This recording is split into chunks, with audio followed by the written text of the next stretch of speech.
My name is Gloria, and at 34 years old, I never imagined I would be packing my industry awards while my husband drained our bank account. That morning, I discovered our joint account emptied except for $1,000. My mother-in-law, Margaret, had sent me a text that simply read, "Now you will learn what real work means." As I wrapped each trophy from my tech consulting firm, the one Derek never knew about, I could not help but smile. Before I reveal how my mother-in-law's master plan backfired spectacularly, I want to know where you are watching from today. If you have ever been underestimated by family, please hit that like button and subscribe for more stories of sweet vindication. I met Derek at a charity gala 5 years ago. The ballroom at the Ritz-Carlton sparkled with crystal chandeliers, and there he stood by the silent auction table bidding on a week in Tuscany. He was everything my friends said I should want. 6'2", perfectly styled dark hair, custom-tailored Tom Ford suit that probably cost more than most people's monthly salary. He owned a real estate development company, the kind that built those gleaming towers downtown. Old money family Harvard MBA member of all the right clubs. Our eyes met when I accidentally bumped into him while trying to read the bid sheet. My champagne splashed slightly on his Italian leather shoes. Instead of being annoyed, he laughed. That laugh, warm and genuine, made me forget about the tech presentation I had been mentally rehearsing for Monday's board meeting. We talked for 3 hours that night about everything except work. He assumed I was someone's plus one. I let him believe it. 8 months later, we married at his family estate in the Hamptons. 200 guests, a string quartet, and enough white roses to fill a greenhouse. My company had just landed a $1 million contract that week, but I did not mention it during the toasts. I wanted this to be about us, not about competing careers or measuring success. That was my first mistake. Margaret, Derek's mother, arrived at the wedding in a black dress. Not navy, not charcoal. Black. Like she was attending a funeral instead of her only son's wedding. She was a retired judge, 71 years old, with silver hair always pulled into a severe bun and a voice that could silence a courtroom. During our first meeting, she looked me up and down and asked what my father did for a living. When I said he was a mechanic, she actually winced. Throughout the reception, she kept mentioning Catherine. Derek's ex-girlfriend, Catherine. Catherine the surgeon. Catherine who saved lives. Catherine who came from a good family. Catherine who would have worn her grandmother's dress, not some modern creation. I smiled through it all, thinking time would soften her. That was my second mistake. What Derek never knew, what I carefully kept separate, was my business. 3 years before I met him, I started a tech consulting firm from my studio apartment. By our wedding day, I had 15 employees, an office downtown that I said was a co-working space, and contracts with 3 Fortune 500 companies. My LLC was registered under my maiden name, Gloria Patterson, not Gloria Mitchell. My business bank account never mingled with our personal finances. Why hide it? Maybe it was growing up watching my mother lose herself in my father's shadow, becoming just a mechanic's wife. Maybe it was wanting to be loved for who I was, not what I earned. Or maybe I already sensed that the Mitchell family would never truly accept me, and I needed something that was completely mine. Derek thought my computer work was freelancing, a little hobby that kept me busy while he built empires. When I bought a new laptop, he called it cute that I was so excited about technology. When I flew to conferences, he thought I was attending workshops to improve my skills. When I had client calls, he assumed I was helping small businesses with their websites. He never asked for details, and I never offered them.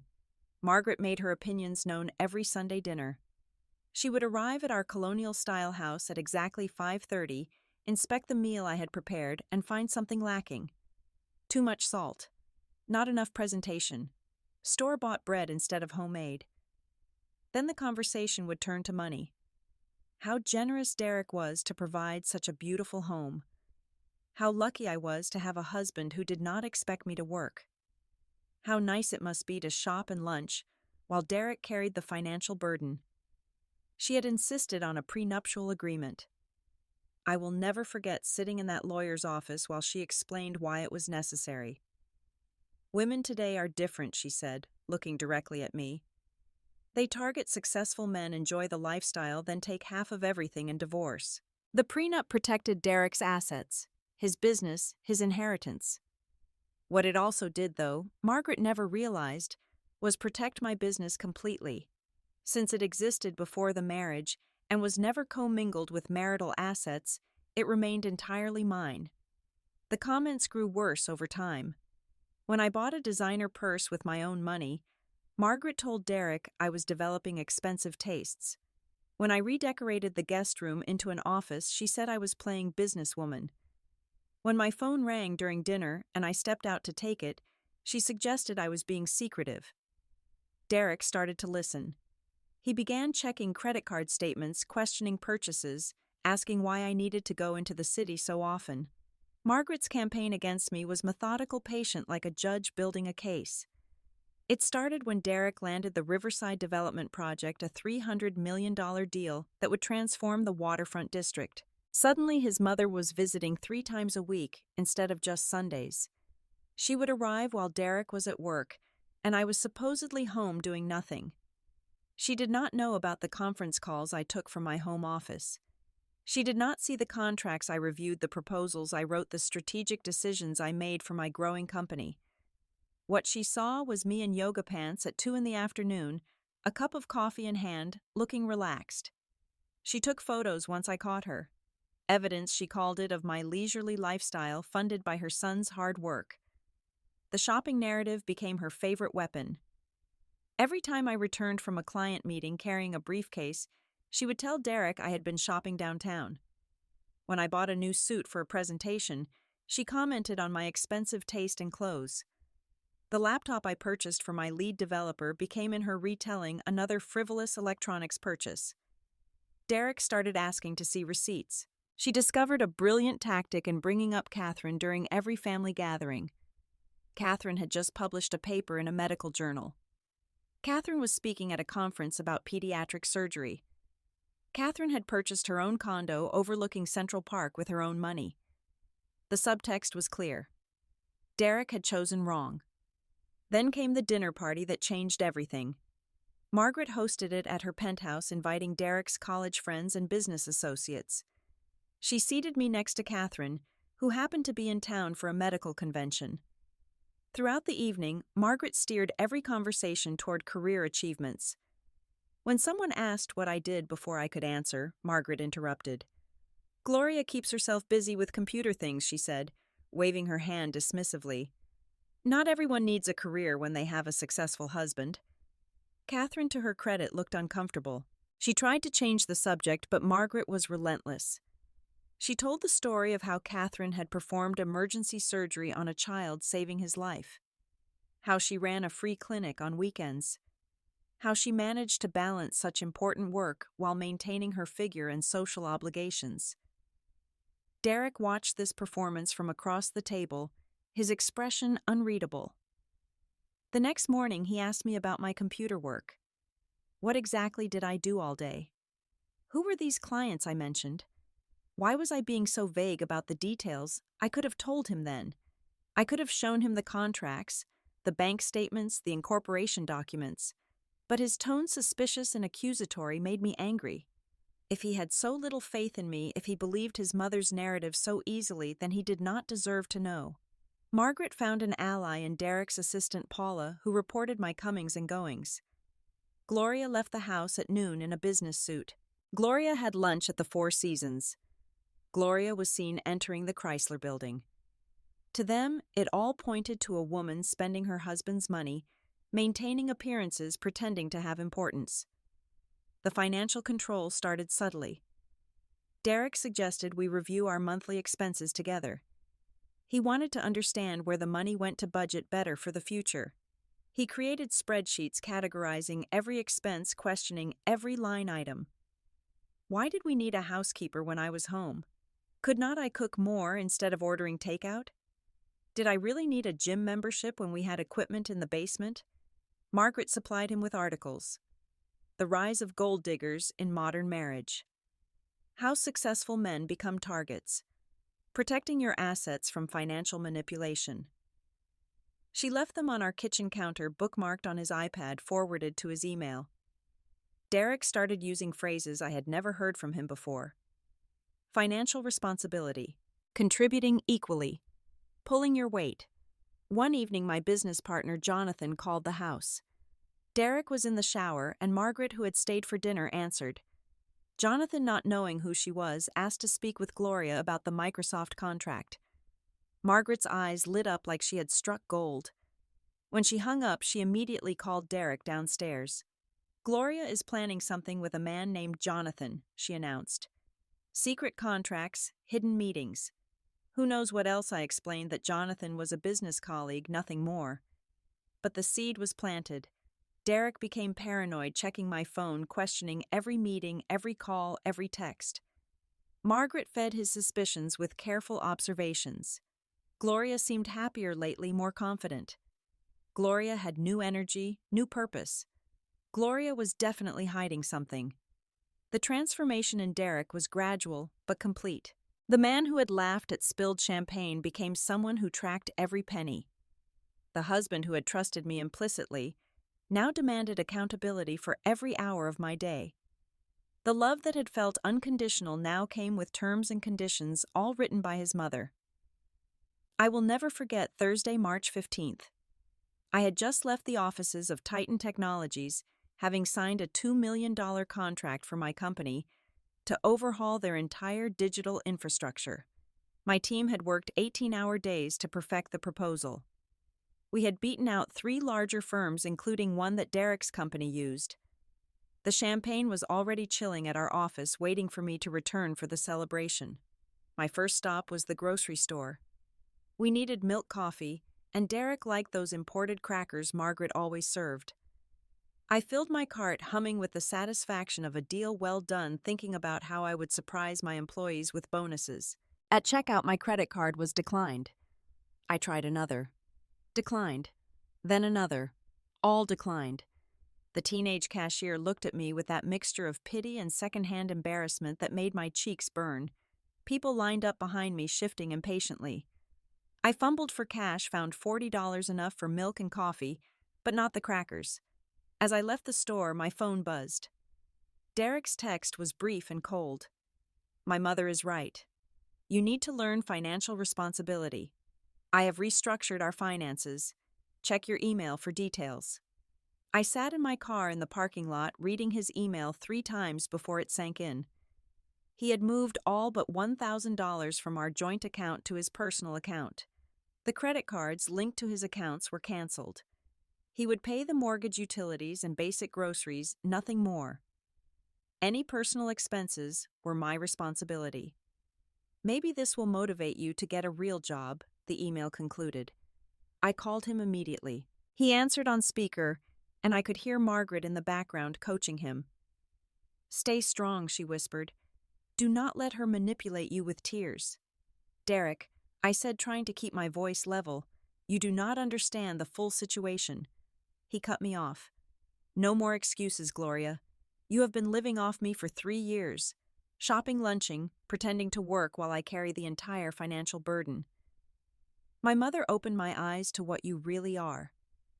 And what am I asked. Margaret's voice came through clearly. A leech, dear. A pretty leech who targeted my successful son. The call ended. I sat in that parking lot for an hour, not crying, not raging, but planning. They wanted to see me struggle. They wanted to teach me a lesson about financial responsibility. They had no idea what they had just started. When I got home, Derek was in his study door, locked. I could hear him on a conference call, laughing with colleagues, as if he had not just humiliated his wife. I moved my things to the guest room, the one I had turned into an office. My awards were in the closet, hidden behind winter coats.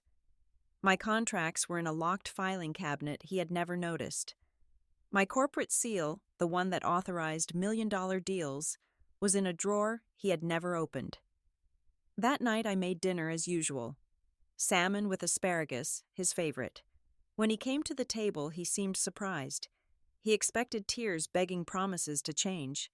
Instead, I asked about his day past the salt cleared the dishes. Margaret called during dessert. He put her on speaker. "How is the new arrangement working?" she asked.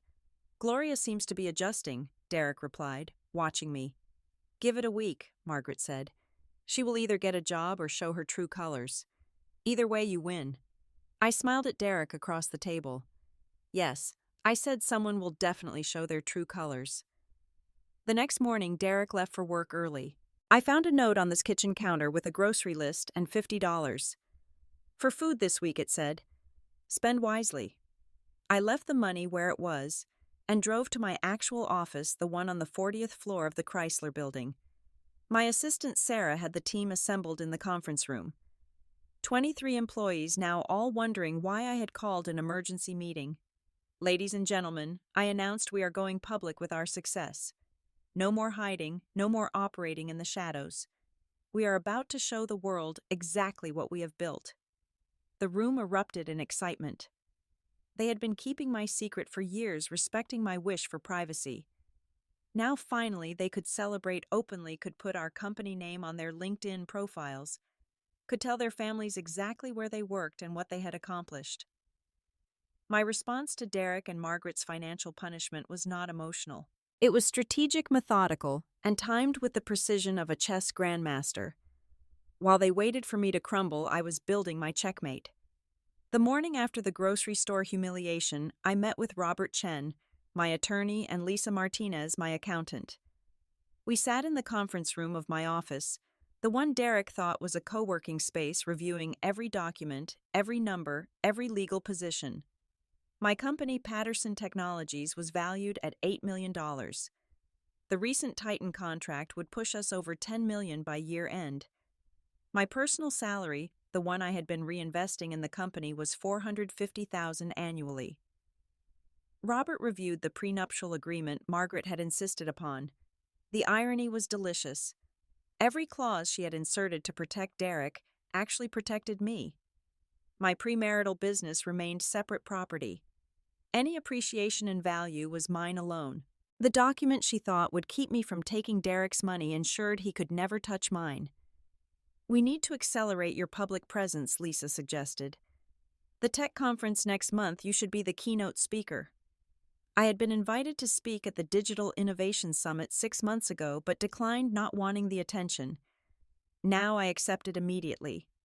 The conference would be held at the Manhattan Convention Center, 3,000 attendees, full media coverage. The theme was Women Revolutionizing Technology. Perfect. Meanwhile, at home, I maintained my routine. I cooked breakfast for Derek, packed his lunch, had dinner ready when he returned. But I made small changes. The generic coffee replaced his imported blend. The organic vegetables became conventional. The fresh flowers that usually graced our table disappeared. When he commented, I reminded him about financial responsibility. Margaret visited daily, now gloating about her successful intervention. She would arrive at 10, inspect the house, comment on my appearance. Still in casual clothes. "Gloria, should you not be out looking for work? There are receptionist positions available. Even retail, though you might be overqualified for that." I let her talk, nodding occasionally while responding to emails on my phone. She thought I was scrolling social media. Actually, I was approving a $5 million expansion plan that would double our office space and add 40 employees. The house hunting started the second week. I told Derek I was looking for job opportunities. Instead, I toured properties in Westchester, the area where Margaret lived, but in the newer, more exclusive section. The real estate agent, sworn to secrecy, showed me a modern mansion with floor-to-ceiling windows, a pool, and a helipad. Yes, a helipad. It was listed at $4.2 million. I made an offer. My team began working from my home office more visibly. Derek noticed the cars in our driveway, the delivery trucks bringing computer equipment. When he asked, I said I was starting a small consulting practice, trying to earn some money. He actually patted my head like a child learning to ride a bicycle. "That is sweet, honey. Maybe you will make enough to cover your personal expenses." The company photo shoot was scheduled at the St. Regis Hotel. We rented the penthouse suite, hired a professional photographer, brought in a stylist. The photos would be used for the conference, the website launch, and the Wall Street Journal article that was being written about women in technology. I wore a $10,000 suit I had bought with my own money, the kind of outfit that says, I own the building, not just an office in it. 2 weeks into the new financial arrangement, I discovered something interesting. Derek's Riverside development project needed technology infrastructure consulting. The previous firm had been fired for missing deadlines. His team was scrambling to find a replacement. The contract was worth $3 million over 2 years. I had Sarah submit our proposal under Patterson Technologies. Our reputation in the industry was stellar, though Derek had never heard of us. We included case studies references from Fortune 500 clients and a competitive bid that undercut our competitors by 15%. Derek's team was impressed. They shortlisted us immediately. The irony of ironies came when Derek mentioned it at dinner. We found this incredible tech firm for Riverside, he said, excited about the discovery. They are exactly what we need. Female-owned too, which helps with our diversity requirements. The CEO is some woman named G. Patterson. Have you heard of her? I shook my head, serving him the budget-friendly meatloaf I had made. No, never heard of her. She must be very successful, though, to land your project. She is, apparently. My team says she is something of a legend in tech circles. Built her company from nothing. Worth millions now. How inspiring, I replied. More meatloaf. Margaret was less impressed when Derek shared the news with her. A woman running a technology company, she scoffed. Probably inherited it from her husband or father. No woman builds that kind of success alone. I bit my tongue so hard it bled. The conference planning intensified. The organizers wanted to highlight my story. The woman who had quietly built an empire while maintaining complete privacy. They promised to keep my married name out of it until the day of the event, understanding I had my reasons for discretion. The title of my keynote was Breaking Barriers in Silence, The Power of Building Without Broadcasting. 3 weeks after Derek cut me off financially, I wore my wedding ring to a meeting with bank executives about taking my company public. They did not know I was married. The ring was a prop, a reminder of what I was about to leave behind. The IPO would value Patterson Technologies at $50 million. I would retain 60% ownership, making my personal net worth $30 million overnight. That evening, Derek commented on my mood. You seem happier, he said, suspicious. Have you found a job? I'm working on something, I replied. Margaret leaned forward at the dinner table. Do not let her fool you, Derek. She is probably planning her next shopping spree. Check your accounts carefully. Oh, I said, smiling at them both. I always check the accounts carefully. Every single one of them. The Digital Innovation Summit was advertised everywhere. Tech blogs, industry publications, even the business section of the New York Times. The keynote speaker, G. Patterson, was being called the most successful unknown entrepreneur in technology. Speculation ran wild about who she was, why she had stayed hidden, what had prompted her to finally step forward. Margaret saw the advertisements in Derek's industry magazine. He had left it on the kitchen counter, open to the page featuring the conference. She picked it up, squinting at the photo of the keynote speaker. The image was professional but distant, showing a woman in silhouette against a backdrop of city lights. This G. Patterson woman, Margaret said, seems to be everywhere lately. Derek says she won the Riverside contract. Now she is speaking at this conference. Probably another one of those feminist diversity hires. I was frosting a cake, Derek's favorite chocolate with vanilla buttercream. The irony of serving him his favorite dessert while planning my revelation was not lost on me. The conference is next Friday, I said casually. Are you and Derek planning to attend? Why would we? Margaret replied. Though I suppose Derek might go for networking. These tech people are taking over everything. Later that evening, I overheard her on the phone with Derek. You should go to that conference. See this G. Patterson woman who got your contract. Make sure she is legitimate. These days, anyone can pretend to be successful. Derek agreed. He would attend, he said, to protect his project's interests. He wanted to meet this mysterious CEO face to face, make sure she could deliver what she promised. The night before the conference, I did not sleep at home. I told Derek I was visiting my sister in Boston. Instead, I stayed at the St. Regis preparing with my team. We rehearsed my presentation, refined the slides, showing my company's growth trajectory, practiced the moment when I would reveal my full name. Sarah, my assistant, was nervous. What if they cause a scene? What if they try to deny it? I had prepared for that. Every document was ready. Incorporation papers, tax returns, bank statements, contracts, all legally certified, all indisputable. If Margaret wanted to challenge me, she would be challenging documented facts in front of 3,000 witnesses and media cameras. The morning of the conference, I arrived early. The Manhattan Convention Center was buzzing with energy. Tech executives, investors, media personalities, all gathering for the industry's biggest event of the year. I stayed in the speaker's lounge watching the crowd through monitors. At 9:45, I saw them arrive. Derek in his best suit, Margaret in her judge's power outfit, the one she wore when she wanted to intimidate. They took seats in the front row center section. Margaret was already talking to the people around them, no doubt sharing her opinions about women and technology. Catherine was with them. I had not expected that, but it made sense. Margaret's final power play, bringing the perfect ex to witness what she assumed would be my humiliation. Catherine looked uncomfortable, checking her phone repeatedly, probably wondering why she had been dragged to a tech conference. At 10 o'clock sharp, the lights dimmed. The conference moderator, James Chen, took the stage. Ladies and gentlemen, welcome to the Digital Innovation Summit.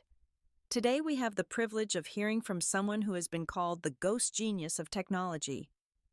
She built an $8 million company while maintaining complete anonymity.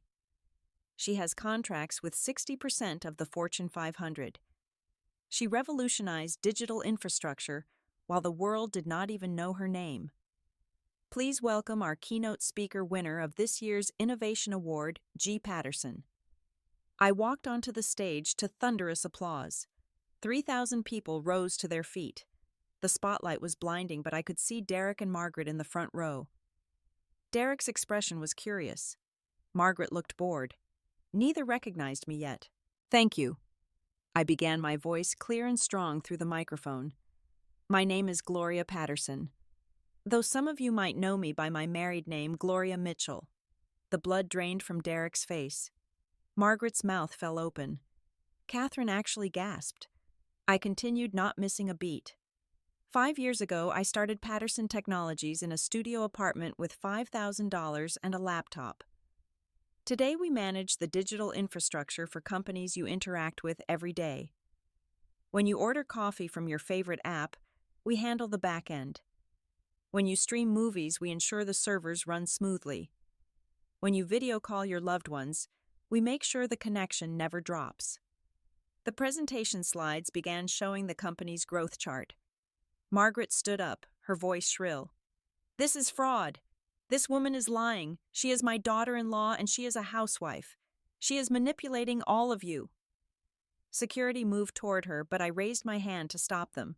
Please let her speak, I said calmly. Mrs. Mitchell, would you like to share your concerns with everyone? The audience was recording everything on their phones. The live stream chat was exploding. Margaret, realizing she was being filmed, tried to compose herself. This woman, she said, pointing at me, has been living off my son for years. She has no job, no income. This is all an elaborate lie. I clicked to the next slide. It showed the incorporation documents. Patterson Technologies incorporated 3 years before I met your son. Initial investment, $5,000 of my own savings. Would you like to see the bank records? Margaret's face turned purple. Derek grabbed her arm, trying to pull her back to her seat, but she shook him off. Then why hide it? She screamed. Why pretend to be unemployed? Why live off Derek's money? I smiled, the kind of smile I'd been saving for this moment. I never lived off Derek's money, Mrs. Mitchell. Every purchase you criticized, every expense you monitored, came from my personal account. The account Derek never knew existed because he never asked about my work. He assumed my computer hobby could not possibly be significant, just like you assumed a mechanic's daughter could not possibly be successful. The audience was riveted. This was better than any keynote they had expected. Tech drama playing out in real time, the established order being challenged on stage. James Chen, the moderator, stepped forward. Ms. Patterson, your company just won the Riverside Development contract. Is that not Mr. Mitchell's project? I clicked to the next slide showing the contract. Yes, we won it fairly through a blind bid process. We were selected based on merit, experience, and pricing. Mr. Mitchell's team chose us without knowing my involvement. I believe they made an excellent choice. Derek finally stood, his voice cracking. Gloria, we need to talk about this privately. Oh, now you want to talk, I replied, my voice carrying through the auditorium. 3 weeks ago, you cut off my access to our joint finances because your mother convinced you I was a gold digger. You told me to get a real job. Well, Derek, I have had a real job all along. In fact, my annual salary is $1.2 million, not including bonuses and stock options. The slide changed again, showing Patterson Technologies' financial statements. Revenue of $32 million last year. Projected revenue of $48 million this year. The Riverside contract alone would generate $3 million. Margaret made one last attempt. This is all paper, she shouted. Anyone can forge documents. I had anticipated this. Sarah walked onto the stage, followed by my entire leadership team. One by one, they introduced themselves. The CTO, who had worked with me for 4 years. The CFO, who had helped secure our funding. The head of sales, who had closed the Fortune 500 deals. 23 employees, all confirming what Margaret desperately wanted to deny. But the final blow was yet to come. We have one more announcement, I said.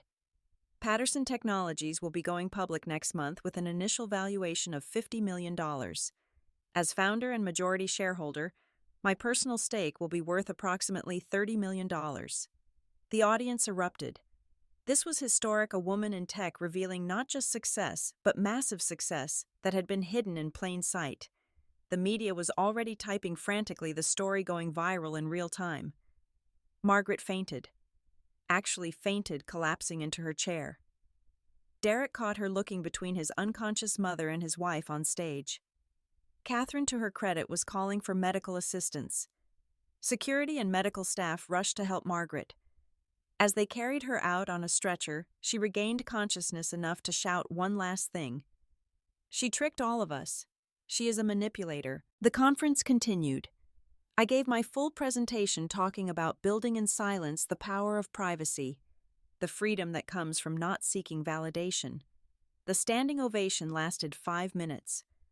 Backstage, Derek was waiting. His face was a mixture of humiliation, anger, and something else. Regret, maybe. Or just wounded pride. How could you? He asked. How could I? What I replied. Succeed without your permission. Build something without your knowledge. Exist as more than your wife. You lied to me. No, Derek. I simply never told you the truth. There is a difference. You never asked about my work with genuine interest. You assumed it was insignificant. Your mother convinced you I was nothing without you, and you believed her without question. We could have been a power couple, he said desperately. Think what we could have built together. I laughed, but it was not cruel. Just sad.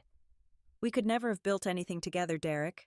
You needed to be the only success in the marriage. Your mother made sure of that, and you let her. The aftermath was swift and merciless. By that evening, the story was everywhere. Tech blogs called it the reveal of the century. Business news led with secret CEO exposes husband's betrayal. Social media created memes of Margaret fainting, Derek's shocked face, my calm smile as chaos erupted around me. I went home that night to pack.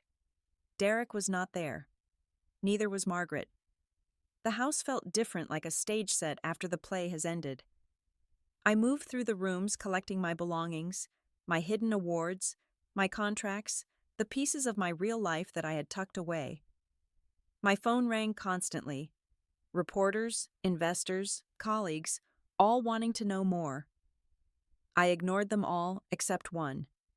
Catherine, Derek's ex, the surgeon Margaret had held up as the ideal. Gloria, she said when I answered, I just wanted to say that was the most badass thing I have ever witnessed. Margaret tortured me for years when Derek and I dated. Nothing was ever good enough. She broke us up, actually. Convinced Derek I was too focused on my career. We talked for an hour. Two successful women comparing notes on Margaret's manipulation, Derek's weakness, the exhaustion of being diminished. Catherine told me she had actually been relieved when Derek chose someone else. She thought I would be different, that maybe I would be the traditional wife Margaret wanted. Instead, I was even more successful than Catherine, and I had hidden it completely.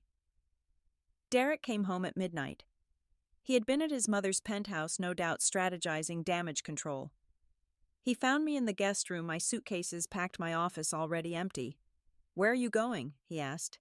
"I closed on a house today," I replied. "In Westchester, the one with the helipad." His jaw dropped. "You bought a $4 million house, 4.2 million actually, all cash. The benefits of keeping your business separate." He sat on the bed, head in his hands. "The prenup," he whispered. "Mother's prenup means I get nothing from your business." "That is correct. Just as I would have gotten nothing from yours. Your mother protected us both, really. She just protected me more." The movers arrived at dawn. They worked quietly, professionally, taking only what was mine. My clothes, my personal items, my office equipment. I left everything Derek had bought, even the jewelry he had given me for anniversaries and birthdays. I wanted nothing that came from the money he had held over my head. Margaret called while the movers worked. Her voice was weaker but no less venomous.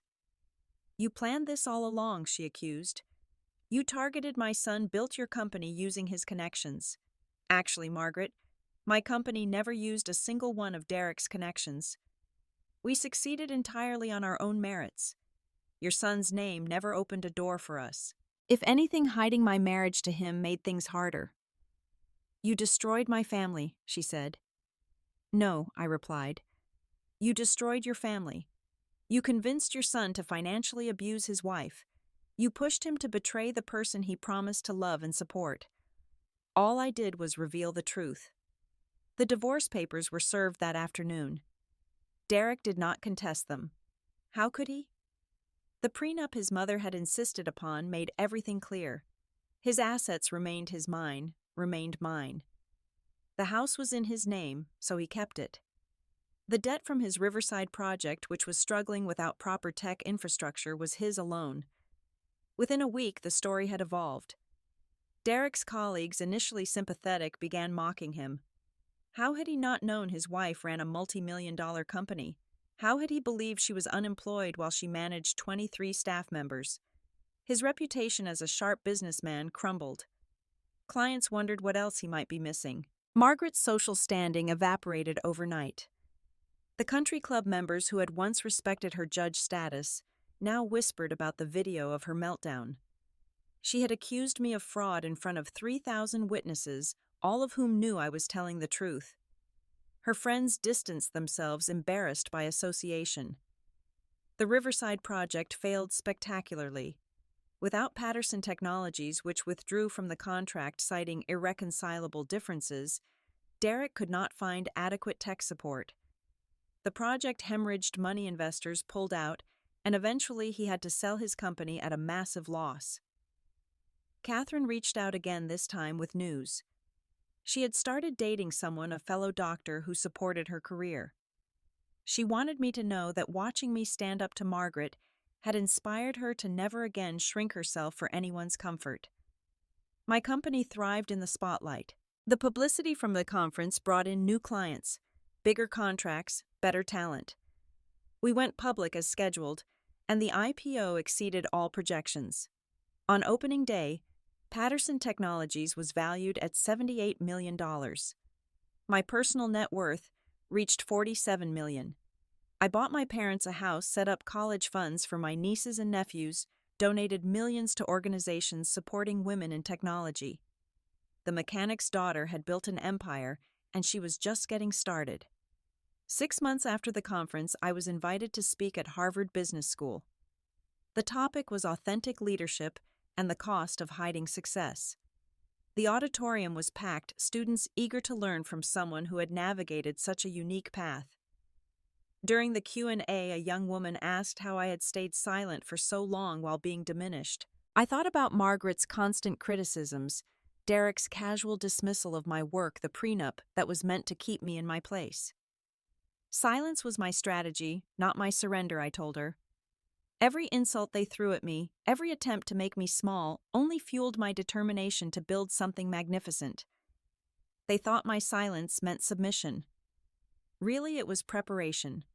It has been a year now since the conference that changed everything. The Westchester house has become my sanctuary and my headquarters. The helipad is not just for show, I actually use it to commute to the city, saving hours each day. My office takes up the entire east wing, with views of the mountains and space for my growing team to work when they visit. I started the Gloria Foundation for Women in Technology 6 months ago. We provide funding, mentorship, and safe spaces for women building their careers while navigating difficult personal situations. The first grant went to a woman whose husband had drained their savings to prevent her from starting a business. The second went to a mother of 3 whose partner told her coding was not a real job. These women's stories echo my own, and I'm determined to help them write different endings. The foundation's first gala was held at the same hotel where Derek and I had our wedding reception. I did not plan it that way, but when the venue became available, I could not resist the symbolry. The ballroom where Margaret had worn black to my wedding was now filled with successful women celebrating each other's achievements. Derek attended surprisingly. He had a ticket through his new employer, a small development firm that had hired him as a consultant. He looked older, grayer, diminished in the way that comes from losing everything you thought defined you. We spoke briefly by the bar. He told me his mother had moved to Florida, living in a retirement community where no one knew about the conference incident. She still called him weekly, still blamed me for everything, but her voice had lost its power over him. Too late, but at least he finally heard it for what it was. "I built something beautiful with you," he said, staring at his whiskey. "A life, a home, what I thought was a partnership. But I destroyed it the moment I chose her voice over yours." "You did not destroy it alone," I replied. "I chose to hide who I was. I chose to stay quiet when I should have spoken. We both failed, Derek. The difference is, I learned from it." He asked if I was seeing anyone. I was, actually. Marcus, a venture capitalist, who had invested in my company post-IPO. He knew exactly who I was from the start, celebrated my success rather than feeling threatened by it, and had his own empire that did not need to overshadow mine. Derek wished me well genuinely, I think. As he walked away, I realized I felt nothing. Not anger, not satisfaction, not even pity. Just peace. The real transformation was not in my bank account or business success. It was in my refusal to ever again make myself smaller for someone else's comfort. Every morning I wake up in my house that I bought with my money from my company that I built with my hands and mind. The awards that once hid in closets now line my office walls. The contracts I used to sign in secret are now celebrated with champagne and press releases. I mentor young women who struggle with the same dilemma I faced. How do you love someone while loving yourself? How do you build a life with a partner who might not want you to build your own empire? My answer is always the same. You do not. You find someone who sees your light and wants it to shine brighter, not someone who needs darkness to feel powerful. Last week, Patterson Technologies acquired our biggest competitor. The deal made headlines not just for its size, but for its symbolism. The company I bought was one Derek had tried to partner with for years. They chose me instead, knowing my track record, trusting my vision. The mechanic's daughter had not just joined the boys' club, she had bought it. My parents visit often now. My father walks through my office with wonder, touching the awards, reading the framed articles about his daughter, the CEO. My mother, who spent 40 years as just a mechanic's wife, now introduces herself as a tech executive's mother. The pride in her voice heals something in both of us. Margaret sent a letter once 6 months ago. No apology, of course. Just a request that I consider the damage I had done to her reputation and make some public statement absolving her. I framed it, actually. It hangs in my private bathroom where I can read it every morning while brushing my teeth. A reminder of what happens when you let someone else write your story. Sometimes I wonder what would have happened if Derek had not cut off the money that day. Would I have stayed silent forever? Would I have continued playing the role of the supported wife while building an empire in secret? The answer does not matter. Margaret, in her cruelty, gave me the gift of revelation. She pushed me to show my truth, and in doing so, freed me from the prison of my own making. The lessons from this journey are not just about money or success. They are about the courage to be fully yourself even when people you love prefer a smaller version. They are about the difference between keeping peace and keeping yourself. They are about understanding that real love does not require you to dim your light so someone else can shine. Sometimes the person trying to tear you down accidentally sets you free. Margaret thought she was cutting my wings, but she actually showed me I could soar. I learned that real love does not require you to shrink yourself, and most importantly, never let anyone convince you that your worth is determined by their support. You are the author of your own success story, and sometimes the best chapter begins when someone else thinks they have written your ending. To everyone watching who has ever been told they are too much not enough or that their dreams are just hobbies, remember this. Your silence is not required for their comfort. Your success does not need their permission. Your light is not too bright. They are just too comfortable in the darkness. Build your empire, even if you have to build it in secret at first. Document everything. Trust yourself. And when the moment comes to reveal who you really are, do it with your head high and your receipts ready. They will call you calculating, but you will call yourself free. I want to know, where are you watching from today? Have you ever had someone try to make you smaller, to make themselves feel bigger? Share your story in the comments below. If this resonated with you, please hit that like button and subscribe for more stories of triumph over those who tried to hold us back. And if you know someone who needs to hear this message, share it with them. Sometimes the right story at the right time can change everything. Thank you for being part of this journey with me. Until next time, remember you are the author of your own success story. Make it legendary.